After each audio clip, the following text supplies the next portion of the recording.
Seja o nome santo do Senhor. 2 Coríntios capítulo 12. 2 Coríntios capítulo 12, versículo 1 diante. Aos que nos acompanham no canal do YouTube, aos que nos acompanham pelo Facebook, em nome de Jesus, faça um esforço agora. Abra mão do que você está fazendo. Se houver a oportunidade, pegue um exemplar bíblico. Acompanhe a leitura poderosa dessa palavra. Jesus tem algo para a tua vida essa noite. Jesus tem algo especial para a tua mente e para o teu coração.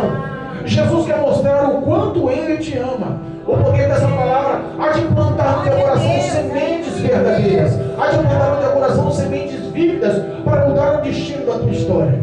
Em nome de Jesus, 2 Coríntios, capítulo 12, versículo 1 em diante. Amém, igreja? Vamos se colocar em pé, os que podem, em nome de Jesus, por referência e respeito à palavra de Deus. Amém? Amém. Diz a palavra do Senhor. O tema da leitura: a visão celestial e o espinho na carne. A visão de glória, de recompensa, a visão de amor, e também a visão do espinho da carne, a visão do sofrimento, do pagar preço, a visão de estar na presença do Senhor. Amém? Amém. Versículo 1 diz assim: em verdade que não convém gloriar-me, mas passarei a visão e as revelações do Senhor. Conheço um homem em Cristo que há 14 anos, se no corpo não sei, se fora do corpo não sei, Deus sabe, foi arrebatado ao terceiro céu. E sei que o tal homem, se no corpo, se fora do corpo não sei, Deus sabe, foi arrebatado ao paraíso e ouviu palavras inefáveis, de que o homem não é lícito falar. De um assim me gloriarei eu, mas de mim mesmo não me gloriarei, senão nas minhas fraquezas. Porque se quiser gloriar-me, não serei nércio, porque direi a verdade. Mas deixo isso para que ninguém cuide de mim mais do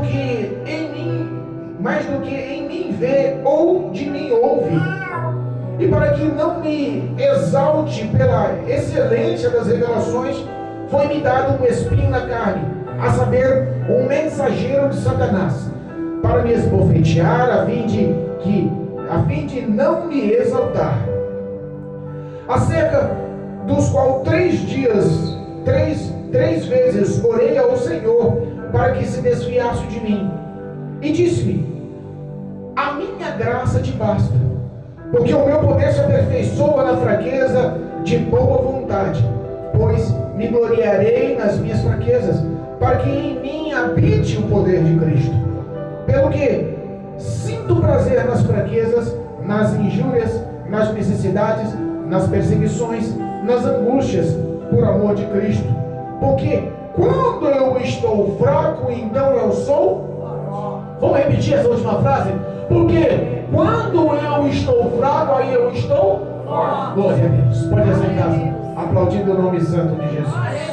Aleluia. Louvado e engrandecido seja o nome do Senhor Jesus. Glória a Deus. Aleluia a Deus. Irmãos, quem escreve essa carta aos 2 Coríntios foi o apóstolo Paulo. Quem menciona um pouco da história e da vida pessoal, que foi as cartas aos Coríntios, 1º e 2 Coríntios, foram as cartas mais profundas ao qual Paulo vem se defender sobre o seu apostolado e sobre o seu ministério. O apóstolo Paulo foi um homem colhido por Deus, foi um homem visto por Deus. O apóstolo Paulo foi um homem abraçado por Deus. Era um homem que ninguém daria valor espiritualmente. Era um homem mau, perseguidor, um homem ímpio, que passava toda a tua história e o seu tempo tentando perseguir, maltratar, aprisionar e até matar os que são seguidores de Cristo na época. Apóstolo Paulo era um homem culto, de dupla cidadania, comandante da guarda pretoriana, era braço direito do governador. Apóstolo Paulo era um homem temido, tinha um exército em suas mãos, Era um homem aonde ele punha os pés, as pessoas temiam por tua autoridade. E ele, por prazer, porque era amante da lei mosaica, porque era amante dos estatutos das leis, ao qual os fariseus e os sacerdotes da época o serviam. Ele não entendia qual era a história de Jesus e como reconheceria ele como Cristo, o Filho de Deus, o Salvador da humanidade. Porque ele esperava, sim, um Cristo, um Rei, o Filho de Deus, o Salvador, como homem valente, como homem de espada na mão, como homem líder de exércitos, como homem que pelejaria contra Roma para colocar toda Jerusalém em liberdade. Era essa a esperança dos fariseus, era essa a esperança dos escribas, era essa a esperança dos sacerdotes, era essa a esperança passada como ensinamento ao povo judeu. Mas de repente a Bíblia fala que esse homem culto, perseguidor, maldoso, ele tem um encontro com Cristo Jesus. E o encontro, um só encontro, houve a conversão total e completa do apóstolo Paulo. Aleluia. Irmãos, o apóstolo Paulo foi o homem que mais gerou milagres no Novo Testamento a parte de Cristo Jesus. O apóstolo Paulo foi o homem responsável por todo o início de ministérios e igrejas sobre a face da terra. O apóstolo Paulo foi o homem ao qual Deus, através do Espírito Santo, revelou todo o perfil doutrinário e litúrgico de todas as igrejas sobre a face da terra. O apóstolo Paulo foi um homem ao qual o Espírito Santo usou com poder e autoridade. O apóstolo Paulo não era uma pessoa qualquer. O apóstolo Paulo entrava numa cidade, a cidade podia ser imensa. Quando ele entrou em Éfeso, por exemplo, ele entrou numa cidade com 300 mil habitantes, focada na riqueza, na prosperidade, na idolatria, na fertilidade. E o pouco tempo que ele habitou naquela cidade, por 3 anos, quando ele saiu daquela cidade, ele saiu rompendo todos os paradigmas, botando idolatria por terra, forjando igrejas, homens fiéis, colocando pessoas cheias da presença de Deus para administrar igrejas fundadas e formadas em Cristo Jesus para a glória de Deus em cada cidade que ele passava. Aleluia. O apóstolo Paulo era um homem que ressuscitou mortos. O apóstolo Paulo é um homem que, pelo poder da palavra, ele mudou a história de muitos, expulsou demônios, levou cura. O apóstolo Paulo era uma tocha nas mãos do Senhor. O apóstolo Paulo foi o homem que mais escreveu livros dentro da Bíblia Sagrada. Não tem nenhuma outra pessoa que se compara, que escreveu mais livros que o apóstolo Paulo. O apóstolo Paulo foi uma ferramenta na mão do Senhor. Mas para tudo isso, ele pagou um preço. Para tudo isso ele pagou um cargo pesado, porque o próprio Deus quis prová-lo. O próprio Deus quis mostrar para ele que de perseguidor ele passaria a ser perseguido. O próprio Deus quis mostrar para ele o quão difícil seria levar o jugo de ser cristão verdadeiro, fiel, honesto, obediente. O apóstolo Paulo nos ensinou o evangelho de como deveria ser até os dias atuais.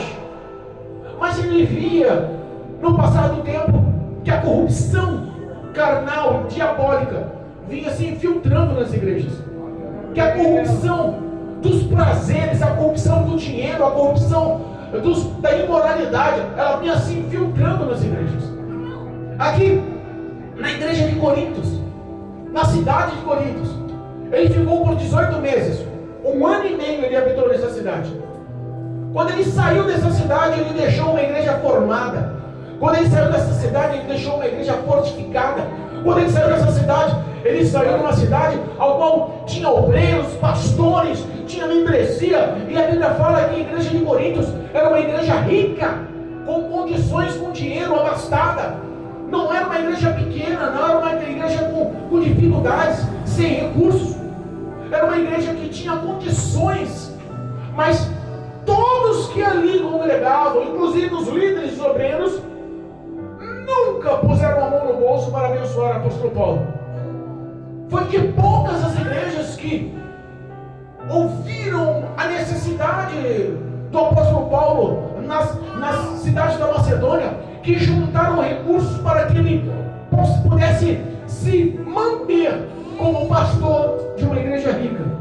As igrejas pobres de outras cidades, as igrejas pobres da Macedônia, se juntaram para mandar recursos para ele ser pastor numa igreja rica, ao qual na igreja rica ninguém quis pôr a mão no bolso para abençoá-lo. O apóstolo Paulo passou perseguições ali naquela igreja, mas foi uma das igrejas que ele mais amou. Foi um povo que ele mais amou. A intelectualidade, a sabedoria, o conhecimento daquele povo poderia mostrar-se que Deus poderia agir e levantar pessoas ali como líderes. Ele colocou o coração naquela igreja, mesmo sem nenhum tipo de benefício, mesmo sem nenhum tipo de recompensa. O projeto dele era que Cristo reinasse no coração de cada uma daquela igreja. Glória a Deus. Saiu dali e foi para Éfeso. 3 anos na cidade de Éfeso, anunciando o reino do Senhor, levando libertação e cura, levando transformação de almas. E aí ele ouve falar que a igreja em Corinto estava sendo corrompida por falsos profetas. Essa realidade acontece até hoje ou não? Quantos homens de Deus que suaram a camisa, que pagaram o preço, que levaram uma vida de consagração, que começou o ministério, ele, a esposa e o filho, e se tornou uma grande potência em anunciar o reino de Deus. Podemos dar exemplo em nossos tempos.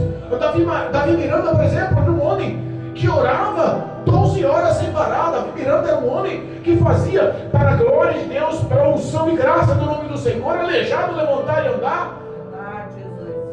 Mas o ministério começou ele, a esposa e os filhos num pequeno cômodo e se tornou uma imensidão da igreja. Deus é amor, que reconhecemos e vemos que é uma das maiores em nossa nação e no mundo. Você repara que através do pagamento de preço de um, Deus honra muitos. Paulo ainda investiu o coração naquela cidade, ele investiu o coração naquela igreja, e quando ele soube que falsos profetas estavam vindo, estavam corrompendo, estavam manipulando, e começaram a colocar em dúvida o apostolado de Paulo, começaram a colocar em dúvida o caráter, a personalidade a respeito de Paulo. Mas esse cara aí não tem nenhum título, esse cara aí não tem nenhuma formalidade, esse cara não tem nenhum grau eclesiástico, esse cara não tem uma carteirinha. Quem é esse apóstolo Paulo? Começaram a colocar em dúvidas os feitos, as falas, as ações, e focando tudo nos prazeres, na corrupção, na avareza. Apóstolo Paulo, quando soube disso, ele foi se defender, mas ele não se defendeu pessoalmente. Lá da igreja, lá da cidade de Éfeso, ele escreve as 2 cartas, de 1 e 2 Coríntios. Já aconteceu de pessoas que vocês amam, de pessoas que vocês conhecem, de homens e mulheres que você investe o seu sentimento para abençoar, que são próximos, que são homens de Deus, mulheres de Deus, que desconfiam do teu caráter com Deus, que desconfiam do teu ministério com Deus, que falam mal de você pelas costas, que na tua presença te acolhem com um abraço, mas por trás colocam em xeque-mate a tua espiritualidade. Já aconteceu de pessoas te perseguirem e você nem saber quem é, e ao mesmo tempo você está honrando, abençoando, orando pela pessoa, e a pessoa está falando por trás, está te maldizendo por trás, está te corrompendo por trás. Apóstolo Paulo viveu todo tipo de sofrência, todo tipo de perseguição, todo tipo de injúria, mas aonde ele passava, Deus operava milagres. É isso. Quando você começa a andar na direção do querer, na verdade, fazendo o querer, e a glória, os sinais do Senhor te acompanham, você não precisa afrontar ninguém. As suas boas obras, as suas ações, o teu testemunho começa a ofuscar as trevas, começa a levantar inimigos do nada. Glória a Deus. O apóstolo Paulo começa o versículo dizendo aqui, olha, não quero eu me gabar, mas se vocês botem em xeque-mate o que sou na presença de Deus, o meu ministério na presença de Deus, eu vou começar a passar as visões, as revelações. Ele não queria se engrandecer. O apóstolo Paulo era uma pessoa extremamente discreta. Sabe qual era o maior medo do apóstolo Paulo? Não ser aprovado por Deus no seu ministério. E quantas vezes nós paramos para analisar e nem ligamos como Deus olha ou deixa de olhar a gente? Nem ligamos se eu estou magoando o Espírito Santo, se eu estou entristecendo o Espírito Santo, se eu não estou agradando, se eu estou... Não estamos nem aí. As nossas obras, aos nossos olhos, muitas das vezes, é do nosso próprio interesse. Mando eu na minha vida, faço o que quero na minha vida. Essa não era a verdade do apóstolo Paulo. Ele sabia que no passado era Saulo, que estava condenado, vivia em piedade, mas quando ele se encontrou a tua personalidade, o teu caráter mudaram, e mudou foi de dentro para fora. Muitas pessoas hoje vivem um apostolado exposto, mas por dentro está putrificado. Apóstolo Paulo, ele começou a mostrar quem era, mesmo não querendo, porque o prazer dele era sempre um padrão de humildade, sabendo ele o que Deus já tinha feito na vida dele, e como ele chegou lá. Ele começa a mostrar as visões, as revelações.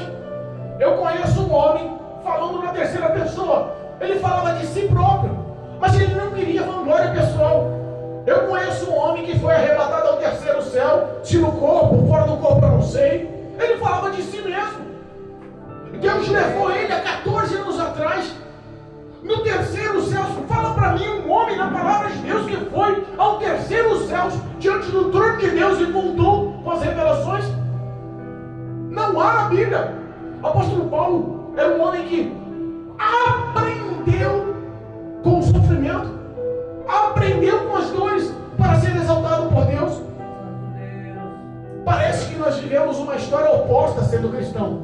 Parece que nós vivemos uma história diferente do que o mundo ensina, do que aprendemos pela família, pela sociedade. Você, quando vai para uma escola estudar, você estuda por 30 dias e no fim daqueles 30 dias a professora lhe dá uma prova para saber que você estudou, aprendeu e vai ser aprovado na prova. Não é assim? Para ser cristão é diferente, para ser crente é diferente. Deus primeiro te prova para saber o que tem no teu coração. Primeiro te põe na fornalha, primeiro te bota em situações de perigo, para que você saiba aonde está a sua fé, para depois, pedagogicamente, Ele te ensinar o procedimento que você passou, para você entender a glória, a manifestação de Deus. Glória a Deus. Entenda que às vezes o nosso pensamento, as nossas razões lógicas nunca batem no processo no querer do que achamos correto. Nunca bate no processo que achamos correto. Aquele povo não entendia, mas ele começou a mostrar. O que o apóstolo Paulo começou a mostrar? Que verdadeiramente ele era um homem de Deus. Se pegarmos o capítulo 11 de 2 Coríntios, do versículo 22 em diante, começa a mostrar a história de Paulo. Vocês são hebreus, eu também sou. Vocês são israelitas, eu também sou. Olha, quem fala é o próprio apóstolo Paulo. Vocês são descendentes de Abraão, eu também sou. Glória a Deus. Ele não perdi em nada. Vocês são ministros de Cristo, eu ainda mais. E ele começa a mostrar, eu sou ministro de Cristo, ainda mais em trabalho. Irmãos, ser ministro de Cristo não é estar aqui, atrás do altar, atrás do púlpito pregando. Ser ministro de Cristo é em trabalho, e o trabalho é lá fora. Ele começou a mostrar em trabalho, eu sou mais do que vocês. Olha só, em açoites. Às vezes a gente olha as nossas provas e fala, meu Deus, parece que o meu sofrimento é o maior do mundo. Parece que essa prova nunca vai acabar. Por que eu sofro assim? Por que eu padeço assim? Quantos homens de Deus sofreram, padeceram, questionaram a Deus? Lembra de Jó? Jó interrogava a Deus, por que Deus? Por que eu estou sofrendo, Deus? Por que perdi meus filhos, Deus? Por que perdi minha fortuna, Deus? Por que eu estou padecendo por essa doença, Deus? E todas as perguntas, dizem os grandes estudiosos, que ele fez 16 perguntas para Deus, mas Deus lhe respondeu quando quis, e não respondeu nenhuma das perguntas que Jó fez. A alguns ele revela, a outros ele não revela. Alguns ele mostra o porquê. Que é um exemplo, Moisés não entrou na terra prometida e Deus falou por quê? Você não vai entrar porque você feriu a rocha, eu te mandei tocar. Alguns não recebem a vitória e Deus fala o porquê. Deus mostra o porquê. Outros não. Tem pessoas que não são expressas. Tem pessoas que sofrem e não entendem. Jó não entendia a resposta do sofrimento. Às vezes você não está entendendo o porquê que sofre tanto. Por que meu filho foi preso? Por que o futuro pai da minha filha, o meu esposo, a quem eu amo, está vivendo uma vida dessa? Por que eu não consigo me libertar? Por que eu não consigo meu casamento restituído? Por que eu não consigo uma estabilidade financeira? É tantos porquês nas nossas vidas.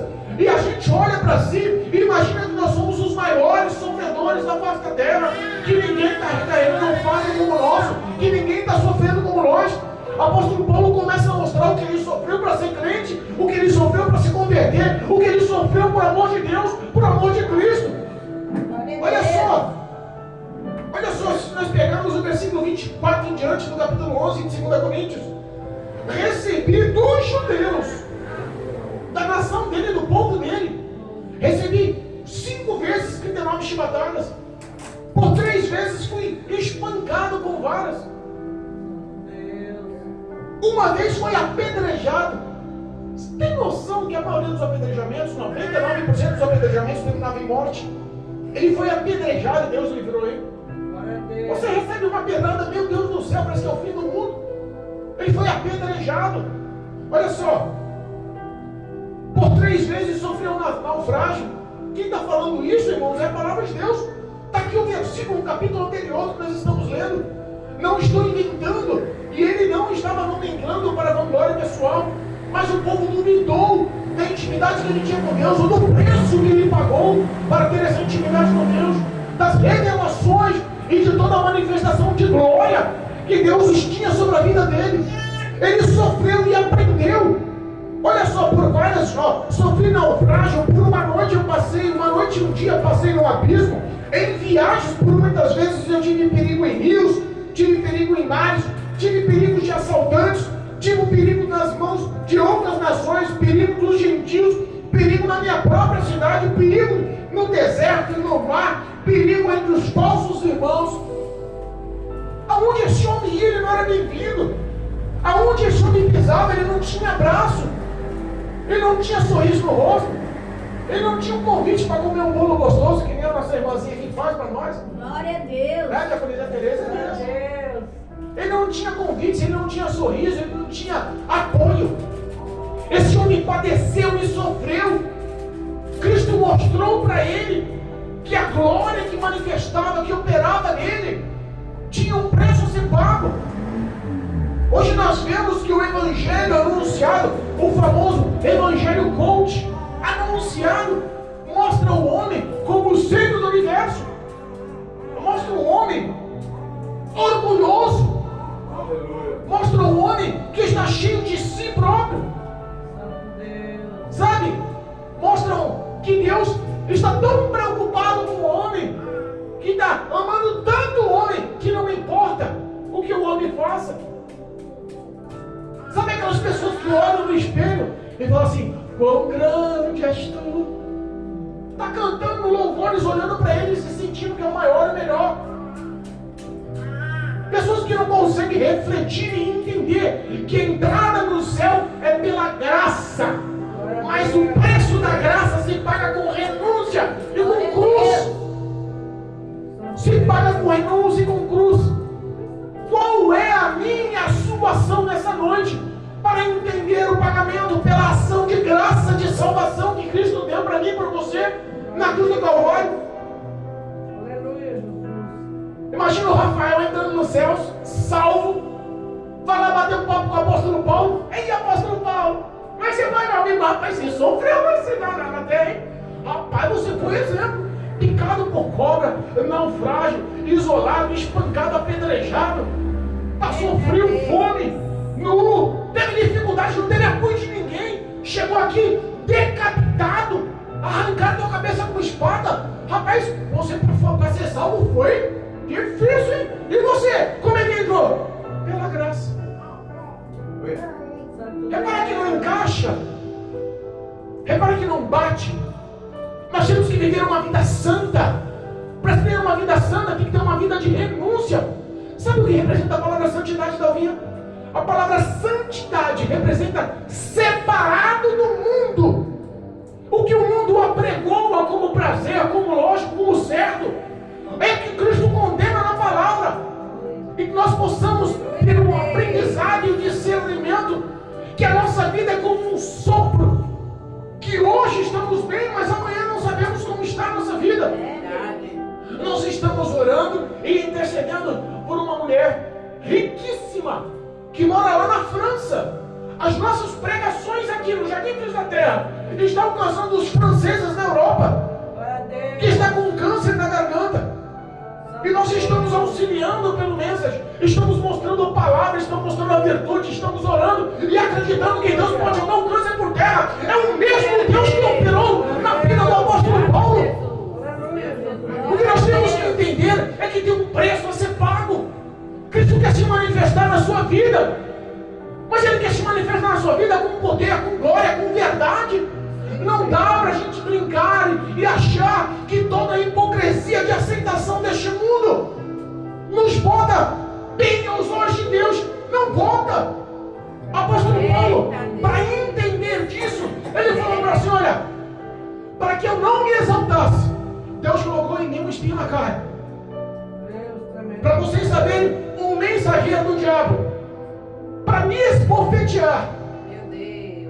Por 3 vezes eu orei. Alguns estudiosos dizem que o apóstolo Paulo, ele não comeu e não bebeu e continuou trabalhando na obra por 3 dias. O limite do corpo do ser humano para morrer sem água é 3 dias. Ele chegou no limite das suas forças, se esvaindo de tudo que tinha, e suplicou ao Senhor: tira de mim esse espinho na carne. Deus olhou para ele e falou: não. Deus tremendo no céu. Deus olhou para ele e falou assim: não. Para você minha graça te basta. Sabe por quê? Porque o diabo, ele quer de todas as formas lutar para que você seja inflamado pelo orgulho do teu coração, inflamado pelo ego do teu coração, inflamado por todo tipo de soberba do teu coração. Ele quer que você seja guiado pelo teu coração, para que a tua história de vida se afaste da verdade e santidade de Deus. Porque embaixo de todo o pecado do ser humano tem o orgulho.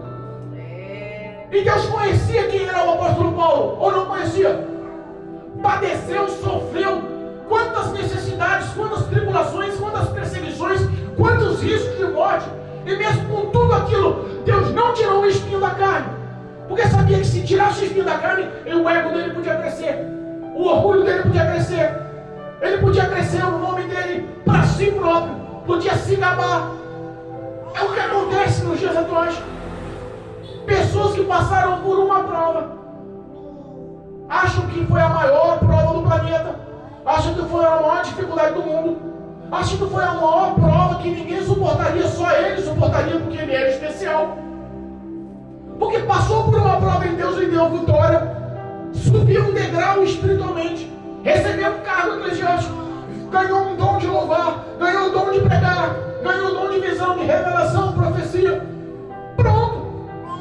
Começa a mudar os pensamentos. Quantos levitas e cantores famosos estão sendo desmascarados com a prostituição? Estão sendo desmascarados com a avareza?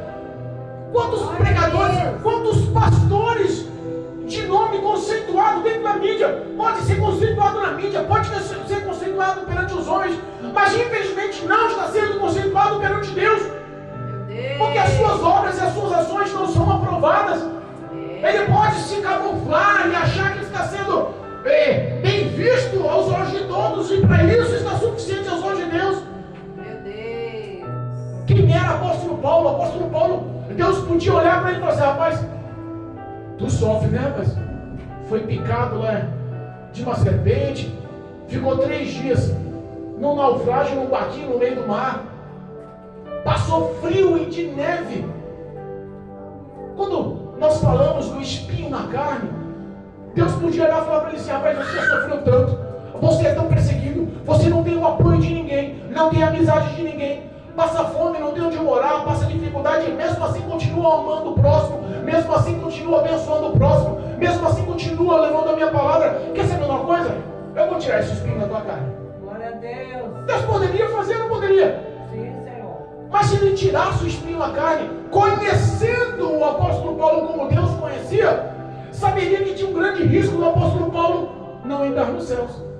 Eita Deus. E se Deus conhecia o apóstolo Paulo, conhece a irmã? Tem risco de não conhecer o Marcelo? Você acha que não conhece o Diabo aí? Você acha que as ações da Dalvinha passam desapercebidas? Você acha que a estrutura do que é falida do pastor Assis não é vista por Deus? Deus conhece conhece o íntimo do meu e do teu coração. Verdade. Então, se você está passando por prova, por dificuldade, tem um espinho na carne, entenda. É permissível por Deus. O diabo só pode tocar em você se Deus permitir.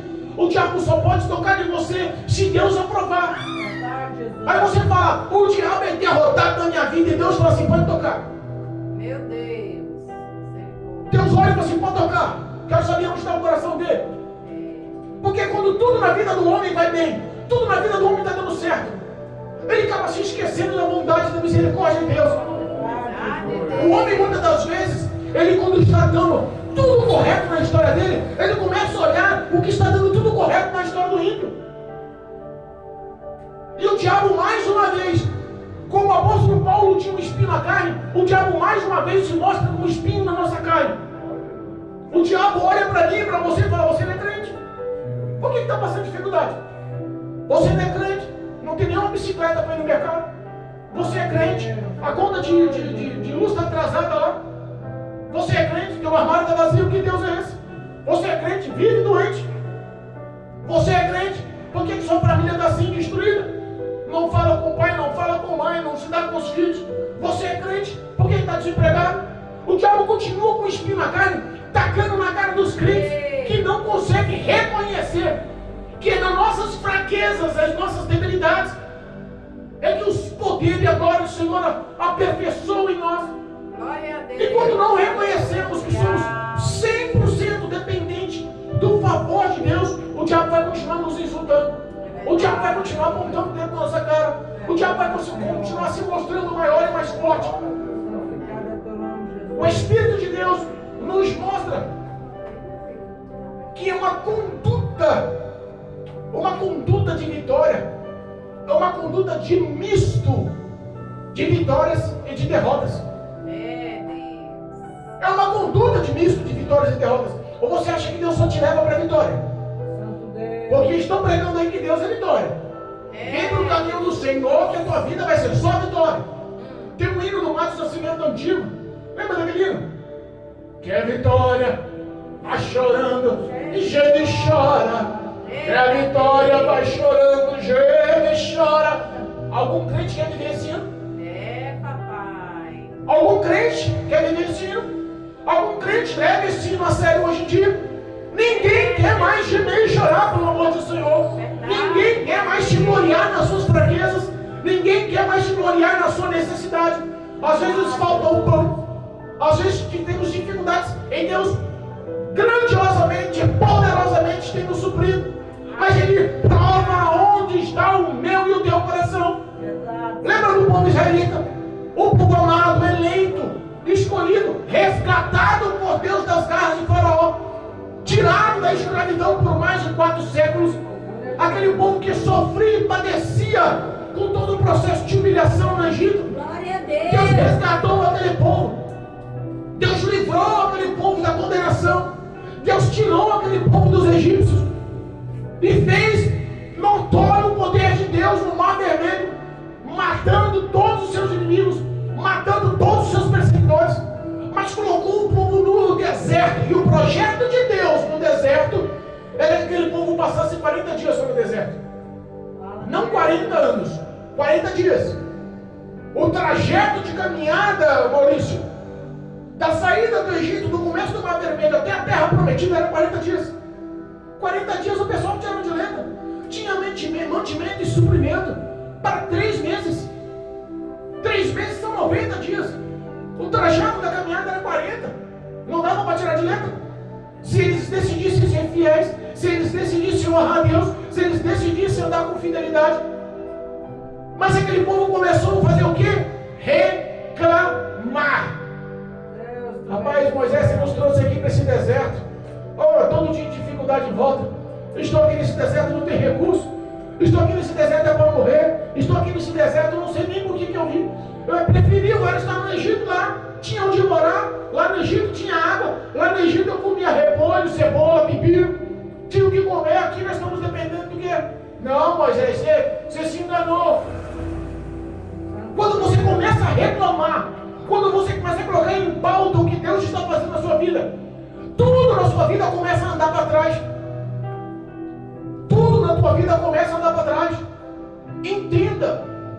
você está passando por prova, não é o diabo, é porque Deus está te provando.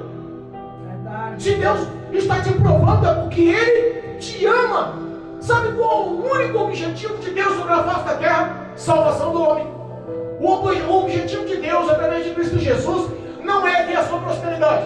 Não é ver você com um carro importado. Não é ver você naquele triplex de luxo. Não é ter todos os filhos ricos, formados, abençoados. O propósito de Deus aqui na face da terra é que o homem se arrependa dos seus maus caminhos e entre nos céus pelas portas. Verdade. Para isso, conhecendo o homem como ele conhece, ele prova os pensamentos, ele prova as atitudes. Foi Deus que colocou aquele povo. Deuteronômio capítulo 8 nos ensina. O próprio Deus disse: eu vos coloquei no deserto para viver em meio de cobras e escorpiões, para passar fome, sede, dificuldades e dores, só para saber aonde estava o teu coração. Às vezes nós olhamos e falamos: Senhor, eu estou desempregado há tanto tempo. Senhor, as dívidas estão acumulando. Senhor, eu vivo de aluguel. Senhor, o armário está vazio, nem mistura tem. E por que isso? Por que isso? Porque eu olho para o ímpio, eu vejo ímpios se dando melhor em tudo que faz. Eu sou teu servo, eu sou teu filho, eu sou obediente ao Senhor. Mas eu olho para o ímpio, vejo que aonde o ímpio põe a mão, ele faz dinheiro. Aonde o ímpio põe a mão, prospera. Eu olho para ele, o cara é abençoado, mas está andando de carro, a família está rindo, o cara é saudável, nunca viu o cara pegar uma gripe. Os filhos dele andam para baixo, para cima, todo mundo feliz. E eu vivendo uma prova, uma luta, uma dificuldade, doença todo dia, escassez todo dia, humilhação todo dia. Mas entenda uma coisa, palavras do próprio apóstolo Paulo. Lembra mim, diácono, Romanos capítulo 8, versículo 18. Romanos capítulo 8, versículo 18. Eu quero que vocês entendam que essa palavra ela tem que entrar no teu coração, que essa palavra ela tem que fazer parte da sua vida, que essa palavra ela tem que ser gravada nas tábuas do teu coração, em nome de Jesus. 8, 18. Glória a Deus. Romanos capítulo 8, versículo 18. Pode ler, meu querido.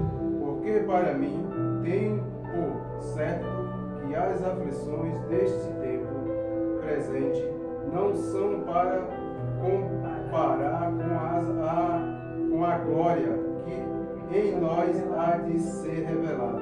Glória. Glória a Deus. Oi? Santo é Entenderam? Vou repetir. Não tirando o crédito da leitura do irmão, mas eu vou repetir em nome de Jesus. Porque para mim, diz o apóstolo Paulo, eu tenho por certo que as aflições deste tempo presente não são para se comparar com a glória que em nós há de ser revelada por Deus. Oi? Santo Deus. As suas aflições, as suas dores, as suas necessidades, as suas humilhações, as suas doenças, a falta de paz e toda a dificuldade que você vive, ela vai ser transformada lá em Apocalipse capítulo 21. Louvado seja Deus. Apocalipse capítulo 21, versículo, glória, versículo 4 em diante, diz assim, ó: e Deus limpará dos seus olhos toda lágrima, e não haverá mais morte, nem pranto, nem clamor, nem dor, porque já as primeiras coisas são passadas. Glória a Deus. Santo Deus. Imagina a sua vida, Deus assentado no trono de glória, sendo o seu Deus pela eternidade, te envolvendo com toda a glória, com todo o amor, com toda a paz, que não dá para se comparar com o que o mundo pode oferecer. Aleluia. Não dá para se comparar com o que o mundo pode te mostrar como alusão de mentira. Glória a Deus. Eu estou certo que todas as aflições que eu passo, todas as dificuldades que eu passo, todas as rejeições que eu passo, toda a fome, toda a nudez, toda a humilhação, toda a traição, toda a injustiça, tudo que eu passo para gloriar no Senhor por amor de Cristo. Porque eu sei o que Ele tem preparado para mim, não dá para se comparar. O que há de se revelar para mim nos céus, não dá para se comparar ao período de vida na terra. Em nome de Jesus, entenda uma coisa. O diabo ele quer frustrar você. E a frustração que ele quer botar em você é a dúvida. Se você é ou não é merecedor. Se você vive ou não vive o poder dessa graça. Se Cristo é ou não é o seu Deus. Se você está ou não está apto. O que o diabo quer é manipular a tua fé. O que o diabo quer é manipular a tua fé. Em nome de Jesus. Encerrando. Versículo 10 do capítulo 12 de 2 Coríntios. Pelo que sinto prazer nas fraquezas. Alguém tem dificuldade e é forte todo o tempo aí ou só? Porque eu tenho fraquezas diárias. Ou vocês são fortes o tempo todo? Todo dia eu dou misericórdia, Senhor. Não aguento mais, me dá força. Misericórdia, Senhor. Se o Senhor não for comigo, eu não consigo nem pregar hoje. Misericórdia, Senhor. Me ajuda na saúde. Porque eu estou falando aqui com vocês, mas passei um dia com remédio para dor. Às vezes nós não mencionamos o que passamos e o que sofremos. Nós não mencionamos as nossas necessidades. Não mencionamos a falta da mistura. Não mencionamos o aluguel atrasado. Não mencionamos a conta de luz atrasada. Nós não mencionamos as nossas dificuldades. Porque em todas essas dificuldades eu vejo as poderosas mãos de Deus agindo na minha vida, na vida da minha família, no meu lar. O apóstolo Paulo fala assim, ó, eu sinto prazer nas minhas fraquezas, nas minhas injúrias, nas minhas necessidades, nas minhas perseguições, nas minhas angústias. Quem é o homem que sente prazer em ser angustiado, Jesus? Quem é o homem que sente prazer em passar necessidade, Jesus? É aquele que é nascido de novo. É aquele que nasceu do Espírito de novo. É aquele que nasceu da água e do Espírito de novo. É aquele que realmente teve um encontro com o Senhor. É aquele que teve conversão, transformação. É aquele que tem a presença do Espírito Santo guiando os passos dele, morando no templo do teu coração. Irmãos, em nome de Jesus, saia daqui tendo a certeza da tua salvação. Em nome de Jesus, saia daqui tendo a certeza da tua salvação em Cristo Jesus. A ação dele não foi uma ação ilógica, irracional. Não foi uma ação lançada ao léu. Quem quer vem, quem não quer não vem. Jesus morreu na cruz do Calvário para toda a humanidade entrar no reino dos céus. Você faz parte disso. A cobertura preciosa no sangue de Jesus, no sangue do Cordeiro, vertida na cruz do Calvário, pôs em você uma nova história. Deixou de ser criatura para ser filho de Deus. Deixou de ser ímpio para ser amado por Deus. Deixou de andar em trevas para ser filhos da luz. Em nome de Jesus. Levanta a sua cabeça e saiba que é nas suas fraquezas que Deus aperfeiçoa o seu poder. Amém, igreja? Vou repetir. É nas suas fraquezas. Analisa aí quais são as suas fraquezas. Qual é a sua fraqueza? Pergunta para você qual é a sua fraqueza. Analisa dentro do teu coração qual é a sua fraqueza. Aonde está a sua fraqueza? O que te debilita para te fazer fraco? Aonde está a sua dificuldade? Qual é o que te traz dor e fraqueza? Analisa quais são suas fraquezas. E lembre-se que no meio das suas fraquezas existe uma operação sobrenatural chamada graça, poder, virtude, amor de Deus atuante, para que você vá firme até o fim, carregando a tua cruz. Tem coroa para ti, tem galardão para ti, tem recompensa para ti. Jesus te ama, não quer te ver no fim dos tempos perdido em trevas. A maior decepção de Deus é quando Ele mostra o amor que Ele tem, mostra a ação de graça que Ele tem na vida do homem, mostra os sinais na vida do homem, e o homem atribuindo aquilo ali a outros deuses ou a tua própria força. Deus não divide a sua glória com ninguém. Deus ele é extremamente ciumento porque Ele te ama. Não vai permitir que o diabo leve os créditos pela operação de sinais de glória que Ele mostra na sua vida. Decida-se hoje a ser crente verdadeiro. Decida-se hoje a andar no evangelho verdadeiro. Anula esses videozinhos que estão entrando na cabeça de muitos, essas igrejas de parede preta que estão mostrando muito amor, a hipergraça. E lembre-se que o maior fundamento fundador de igrejas, usado pelo Espírito Santo, pagou um preço incrível para ser exemplo para mim. Sabe por que você sofre? Para quando a tua vitória chegar, ser exemplo de vida para tua filha quando crescer. Sim, Senhor, verdade. Sabe por que você padece? Para quando a tua história chegar ao fim, servir de marco de vitória para aquele que está ao teu lado. Sabe por quê? Todos os sofrimentos e necessidades que passamos, para sermos canal de bênção a quem necessita no futuro. Você não está aqui à toa. Cristo quer marcar, quer selar sua vida hoje. Para que você entenda que você tem dono. Tem dona. Não é filho bastardo. Nós somos tomados pelos braços do Senhor. É o Espírito Santo que mora no nosso coração. As trevas não podem tocar em você. Ponha-se hoje como mais que vencedor em Cristo Jesus. Amém, igreja? Vamos repetir essa última frase? Sou mais. De novo, faz pra de novo. Sou mais que vencedor em Cristo Jesus. Uma salva de palmas ao Senhor. Louvado seja Deus. Glorificado seja o nome santo do Senhor. Você é vitorioso, você é vitoriosa. Jesus ama cada um de vocês, amém? Louvado seja Deus.